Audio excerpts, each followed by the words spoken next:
AK-203 assault rifles के बाद अब भारतीय सेना को AK-19 कार्बाइन और PPK-20 सब मशीन गन के लेस किया जाएगा। रूस के साथ मिलकर भारत में ही इन अत्याधुनिक बंदूकों का निर्माण करने की तैयारी है। इस सिलसिले में रूस से टेक्नोलॉजी ट्रांसफर पर बात चल रही है।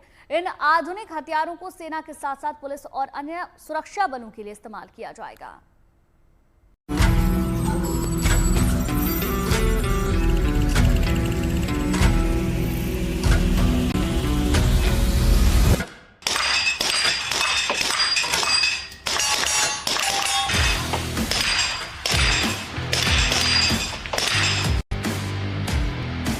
दुश्मन पर ताबड़तोड़ हमले में एक्सपर्ट माने जाने वाली AK-19 कार्बाइन और PPK-20 सब मशीन गन, अब ये दोनों घातक हथियार बढ़ाएंगे हिंदुस्तान की सेना का दम।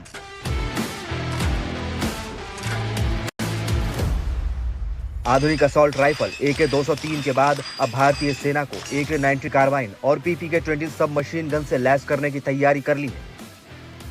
रूस की साझेदारी से ये दोनों राइफल्स भी भारत में ही बनाई जाएंगी। युद्ध के मैदान में ये दोनों हथियार सबसे भरोसेमंद माने जाते हैं। इन दोनों बंदूकों की ताकत से पूरी दुनिया वाकिफ है। AK-19 कोलैश्निकोव सीरीज की कार्बाइन है। ये 1 मिनट में 600 से 700 गोलियां फायर कर सकती है। ये 500 मीटर रेंज तक सटीक निशाना लगा सकती है। इसका वजन करीब 3.5 किलो है। इसकी लंबाई 700 मिलीमीटर है। इसमें एडजस्टेबल बट और नाइट विजन के लिए फ्लैश हाइडर भी मौजूद है। फ्लैश हाइडर होने से फायरिंग के समय आग नहीं निकलती। इससे रात के समय ऑपरेशन करने में सैनिकों को मदद मिलती है। दुश्मन ये समझ ही नहीं पाता कि गोलियां किधर से चल रही हैं। AK-19 हल्का और बेहद भरोसेमंद कार्बाइन है। लद्दाख जैसे ऊंचाई वाले इलाकों में आतंक विरोधी ऑपरेशन में ये बेहद कारगर साबित हो सकता है।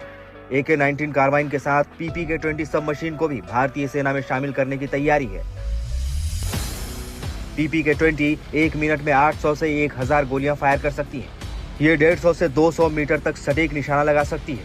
PPK-20 मशीन गन को क्लोज कॉम्बैट के लिए डिजाइन किया गया है। हल्की होने के कारण इसकी हैंडलिंग बेहद आसान है। PPK-20 सब मशीन पुलिस और विशेष बलों के लिए बेहद कारगर साबित होगी। इसे आतंकियों के खिलाफ ऑपरेशन में इस्तेमाल किया जाएगा। इन दोनों आधुनिक बंदूकों के लिए रूस के साथ टेक्नोलॉजी ट्रांसफर पर बात चल रही है। डील फाइनल होने के बाद अमेठी में Indo Russian rifle private limited में इनका निर्माण किया जाएगा। अमेठी के इस गन फैक्ट्री में ही AK-203 का निर्माण भी किया जा रहा है। रूस से टेक्नोलॉजी ट्रांसफर से भारत इन आधुनिक बंदूकों का स्वदेशी उत्पादन की तरफ तेजी से आगे बढ़ रहा है।